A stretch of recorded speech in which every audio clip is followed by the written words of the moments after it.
आता या ठिकाणी आपण पाहतोय की मोठ्या संख्येनं हा जो सगळा बाप्पांचा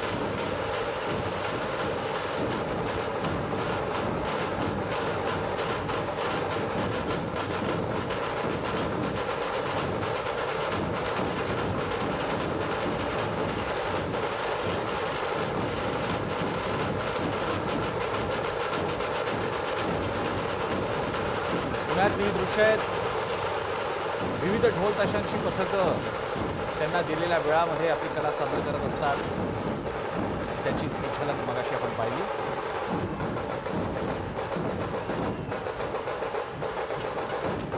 अलका चौकातून दगडूशेठ गणपतीची मिरवणूक मार्गस्थ होते.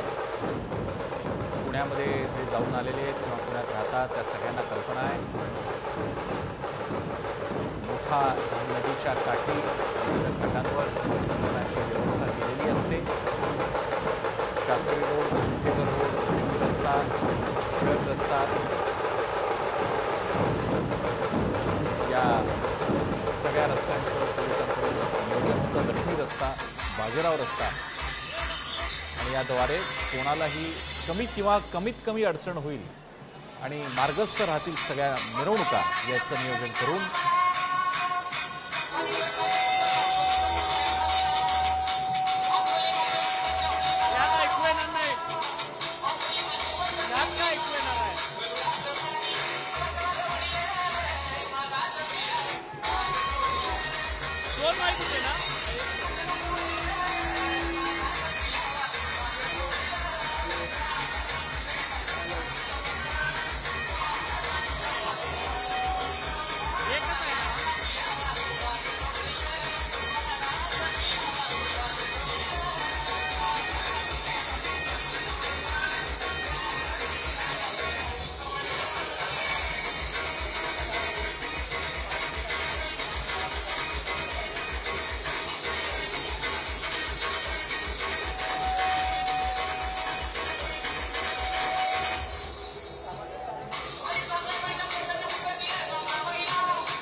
गणेशोत्सवाचं रूप बदलत आहे.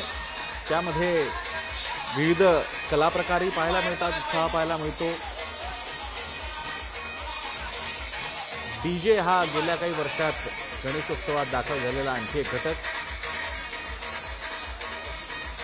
तरुणाई रस्त्यावर येते आणि या गणेशोत्सवाच्या मिरवणुकीत सहभागी होते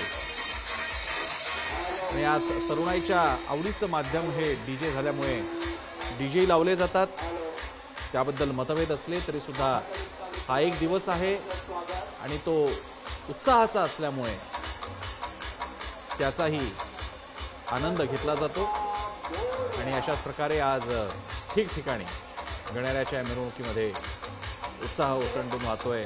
तरुणाईचा सुद्धा, सर्वसामान्यांचा सुद्धा. मुंबई, पुणे आणि कोल्हापुरातली ही दृश्य.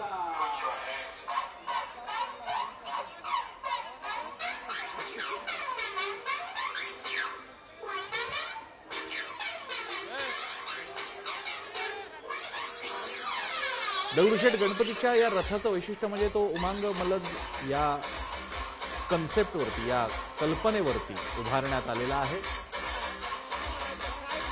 शंकर पार्वतीच्या कथांवर आधारित, त्याच्या प्रसंगावर आधारित असा हा रथ बनवण्यात साकारण्यात आलेला आहे. पुण्यामधल्या अनेक देखाव्यांचं ते वैशिष्ट्य आहे. दगडूशेठ गणपतीला तर कधी पुरीचं जगन्नाथ मंदिर असेल, तामिळनाडूचं मंदिर असेल, देशभरातल्या अशा विविध मंदिर स्थापत्य शैलीचं दर्शन इथे घडवलं जातं आणि तोच कित्ता आता महाराष्ट्रातल्या अनेक गणेशोत्सवामध्ये गिरवला जातो आणि ठिकठिकाणी अतिशय उत्तम प्रकारे बनवलेली सजावट, मंदिराची प्रतिकृती आपल्याला गेल्या काही वर्षांपासून बघायला मिळते.